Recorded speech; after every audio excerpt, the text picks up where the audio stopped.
Monsieur le président de l'ACHA, Dr. Jean-Claude Carré, son Excellence Monsieur l'ambassadeur d'Allemagne, Monsieur Manfred Auster, Monsieur Sauval de l'UNIC, chers étudiants, chers invités, c'est un honneur et un plaisir pour nous d'être ici aujourd'hui.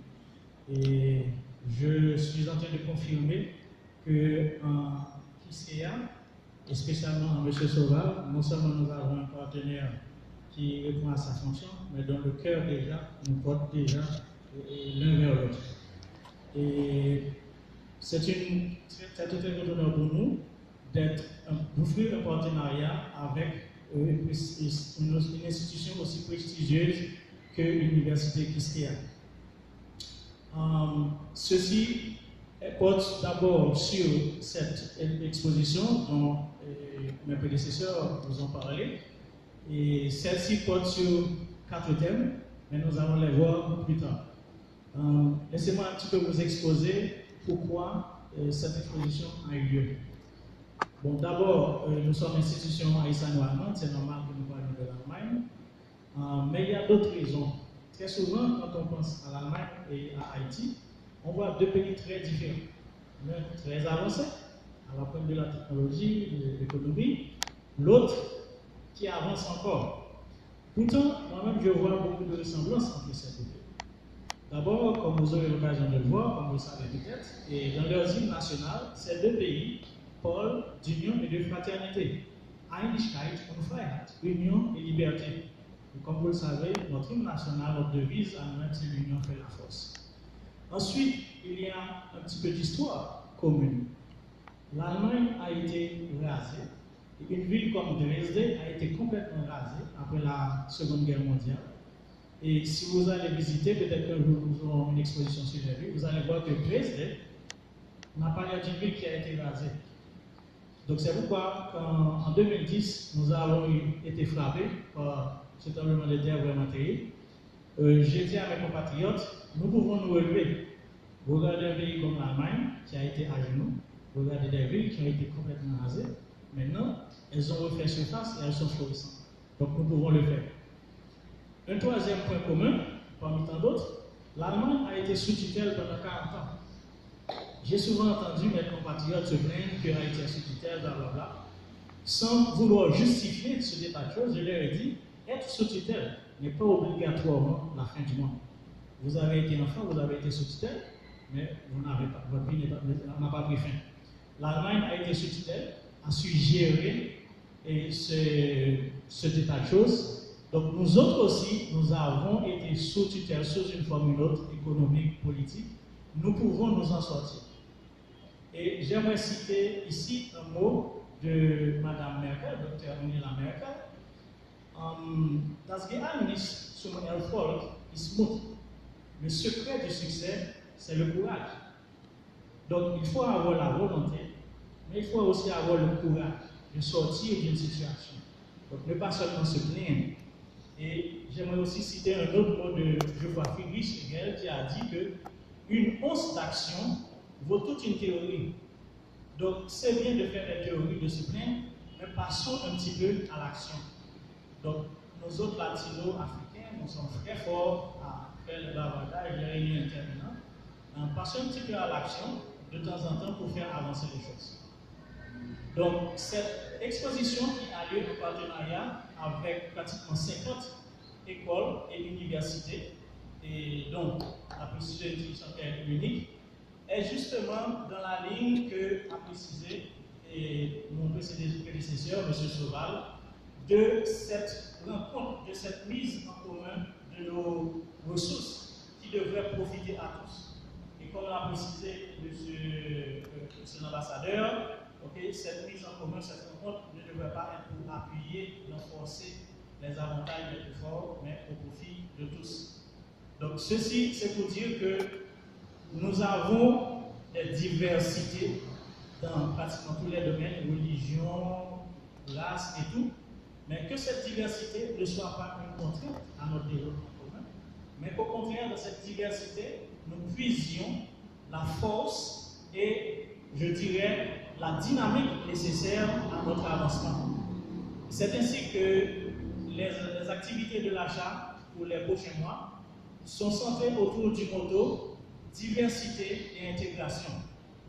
Parce que nous avons vu à travers différentes activités communes, que ce soit au niveau régional, au niveau national, au niveau multilatéral, que nous pouvons tous en profiter. Et je suis vraiment content que M. Sauval voit déjà dans le même sens et nous partageons déjà de loin des idées qui devraient se concrétiser assez facilement si vraiment nous nous y mettons. Diversité et intégration, comme l'a dit Friedrich Hegel, une notation vaut toute une théorie. Achat a eu en mars dernier une conférence sur l'intégration des personnes handicapées. Et nous nous sommes dit, il faut commencer à faire le dialogue avec ces personnes et ensuite passer à l'intégration dans les activités. Donc justement, pour mettre ceci à l'action, donc c'est pourquoi nous avons aussi aujourd'hui notre collègue et professeur Doris May, afin de longer la main, si je peux dire, et de prêter l'oreille à nos frères et sœurs qui n'entendent pas correctement, afin qu'ils puissent participer à nos activités. Et ceci est le souhait qu'au fur et à mesure, toutes les institutions privées, étatiques, eh bien, elles s'y mettent, à commencer par la presse, à partager justement ces informations avec nos frères et sœurs. Cette intégration, nous la voulons aussi à d'autres niveaux. C'est ainsi que, comme je vous avais dit, cette exposition itinérante va visiter 50 écoles et universités. Et lorsque nous choisissons ces institutions, nous veillons à ce que différentes couches soient représentées suivant différents paramètres. C'est ainsi que chaque mois, chaque semaine, un set. Aujourd'hui, nous avons les inventeurs et savants et inventions. Nous avons aussi les compositeurs, nous avons les philosophes, nous avons château et forteresse. Donc chacun de ces sets va circuler chaque semaine entre une institution. Et en choisissant cette institution, nous veillons à ce que cette parité ou bien cette diversité soit gardée. C'est ainsi que nous avons ce mois-ci l'université Quisqueya, nous avons le collège Sainte-Rose de Lima, nous avons le lycée Anténor Firmin et nous avons le collège Centre d'études secondaires, mon alma mater. Donc, que ce soit au niveau du genre, que ce soit au niveau de la source, du type d'institution, nous essayons de programmer afin que tout le monde puisse y aller. Et cette exposition va traverser pratiquement 7 villes. À partir de novembre, elle continuera dans d'autres institutions jusqu'en juin. Mais à partir de novembre aussi, nous serons présents dans des villes de province. Et nous avons une très forte demande de Gonaïves. Nous avions l'intention de faire Cap-Haïtien, Jacmel, Jérémy, Caille. Mais la demande de Gonaïves est tellement pressante que nous sommes obligés de travailler avec eux. Et donc c'est ainsi que nous allons commencer en novembre avec Gonaïves. À partir de janvier, nous allons prendre Cap-Haïtien. Et chaque mois, il y aura justement cet échange chaque semaine à travers différentes institutions qui se trouvent dans cette ville. Donc ceci, c'est pour mettre en pratique cette intégration dans la diversité dont nous parlons. Nous voulons aussi, à travers cette exposition, longer la main à nos jeunes étudiants. Et le terme abordé par mes prédécesseurs est vraiment revient, c'est la coopération, et surtout la coopération au niveau éducation-université. Nous ne voulons pas seulement parler de l'Allemagne, nous voulons aussi amener nos jeunes étudiants à faire des réflexions. Parce que les inventeurs et savants ont fait le bonheur, le succès de l'Allemagne. Nous pouvons aussi avoir de notre côté des gens techniques. Donc l'idée c'est que nous voulons à court terme, l'année prochaine, mai-juin, lancer des concours basés sur les thèmes de cette exposition. Une façon d'amener les jeunes à faire des dissertations, que ce soit des dissertations techniques ou bien des dissertations sur d'autres thèmes, des dissertations sociales, mais au moins qu'ils commencent à partager ces réflexions. Parce que nous savons que les jeunes se posent des questions, mais nous voulons leur donner l'encadrement pour que ce ne soit pas seulement des répétitions à long terme qu'ils fassent, mais aussi qu'ils fassent des réflexions sur leur situation et comment en sortir. À part cette exposition, nous aurons aussi différentes conférences programmées jusqu'en juin. Là encore, le thème central sera l'Allemagne, mais c'est juste pour prendre un point d'appui afin d'adresser notre audience locale, notre audience haïtienne. Nous aurons comme thème, par exemple, la politique migratoire de l'Allemagne. Nous savons ce qu'il en est, mais nous autres en Haïti aussi, nous faisons face à une situation migratoire, peut-être dans le sens inverse. Okay. Donc, nous aurons aussi à parler, par exemple, du rôle de la femme dans la société allemande. Et là encore, c'est pour faire un clin d'œil à la gente féminine qui est très forte, très présentée en Haïti, pour dire, écoutez, bon, les femmes, voilà ce qui a été leur rôle en Allemagne. Eh bien, qu'est-ce qu'on peut faire pour justement, dans cette intégralité, dans cette diversification, donner la place qui leur revient aux dames. Nous aurons à parler du rôle de l'université, etc. Et là encore, le thème revient université. C'est pour promouvoir la recherche au sein de l'université.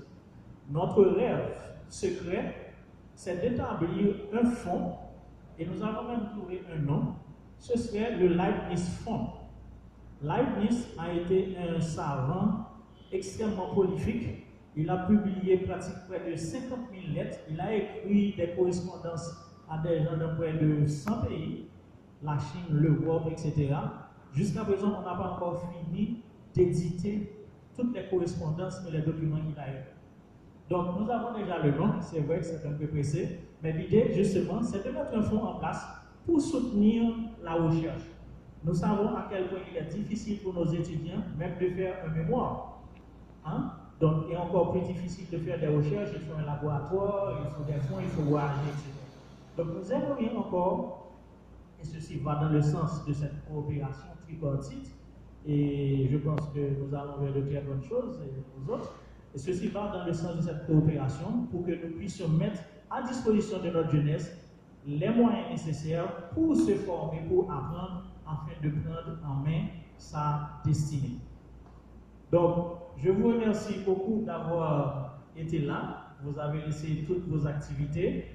Nous espérons que nous aurons d'autres contacts avec vous et ce premier rapprochement avec l'université Kiskeya n'est sûrement pas le dernier et il y en aura d'autres, je le souhaite volontiers.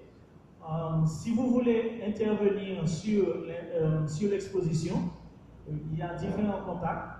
Vous pouvez visiter soit par mail, soit les réseaux sociaux.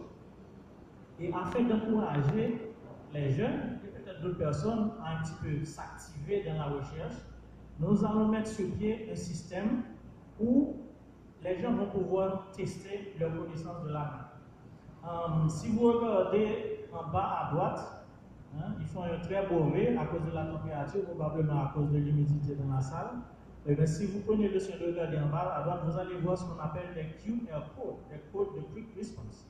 Si vous avez sur votre smartphone, votre appareil intelligent, une application qui s'appelle Quick Response ou bien Barcode Reader, donc si vous scannez ces codes, ils vont vous envoyer sur les pages de réseaux sociaux ou bien sur notre site web.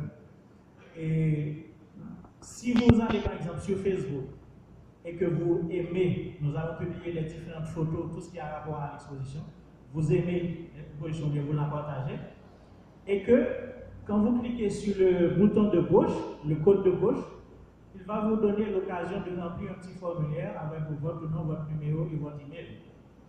Eh bien, chaque mois, nous allons appeler au hasard une personne qui a aimé, par exemple, sur les réseaux sociaux notre page. Et nous cherchons dans la base de données, est-ce que cette personne s'est manifestée aussi à entrer ses coordonnées. Donc, si nous trouvons un matching entre le nom qui a aimé la page et la personne qui a donné ses coordonnées, eh bien, cette personne va recevoir un appel. Et la condition pour participer au jeu, c'est que vous devez reconnaître les numéros. Donc, il faut écrire les numéros et noter les numéros de l'achat. Quand vous notez les numéros, vous donnez votre nom et vous dites Guten Tag. Ceci veut dire bonjour en allemand. En allemand, pardon. Ce sera toujours bonjour, on ne va pas vous appeler la nuit, donc restons à Guten Tag. Donc, si vous donnez votre nom, tel que c'est sur les réseaux sociaux et dans la forme de database, on va vous poser une question qui a rapport à l'exposition en cours. Et si vous répondez à 3 questions correctement, eh bien, vous aurez droit à un petit cadeau. Ce n'est pas l'univers, mais c'est juste pour vous récompenser d'avoir visité notre exposition et d'avoir aimé notre page. Donc voilà, je vous remercie encore, chers amis, et monsieur le professeur Dorismé qui a fait le déplacement, monsieur l'ambassadeur qui nous assiste toujours. Et j'ai oublié de mentionner que l'achat fonctionne avec le support du Goethe Institute, qui est associé régional en Mexique. Le Goethe Institute, c'est notre premier grand supporteur, et c'est le bras droit, je pourrais dire, du ministère des Affaires étrangères, si je me trompe.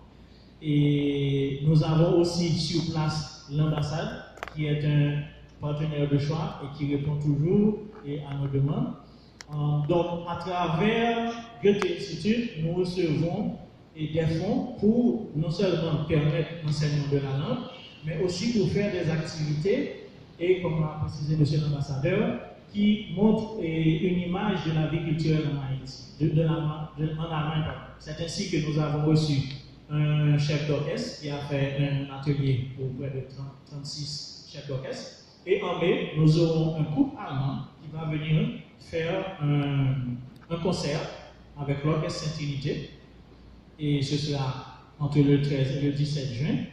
Et l'autre aspect aussi qui va découler de toute cette exposition et de nos activités, comme nous avons dit, nous ne voulons pas seulement parler de l'Allemagne, mais nous voulons aussi regarder et longer le bras vers notre local. Donc non seulement nous allons faire ce concours de challenge, d'expérience, nous allons aussi honorer des personnalités locales qui évoluent dans les domaines que nous avons cités.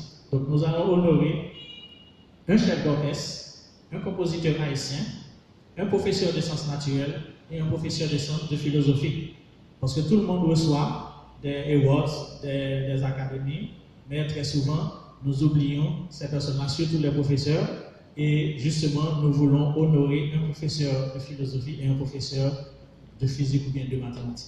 La mise en place de la structure de choix va se faire à partir de peut-être de janvier. Donc, si vous avez la possibilité, vous avez l'expérience avec ce genre d'activité, nous serions heureux de bénéficier de votre expérience et de vos conseils pour choisir une personne parmi peut-être des centaines et des milliers qui méritent d'avoir cet honneur, mais nous voulons au moins que pour une fois nous pensions à nos personnes locales. D'accord? Je vous remercie encore une fois pour votre attention. S'il y a des questions brièvement, je peux les prendre. Merci encore, M. Sauval, de nous recevoir. Merci à vous. Bonne journée.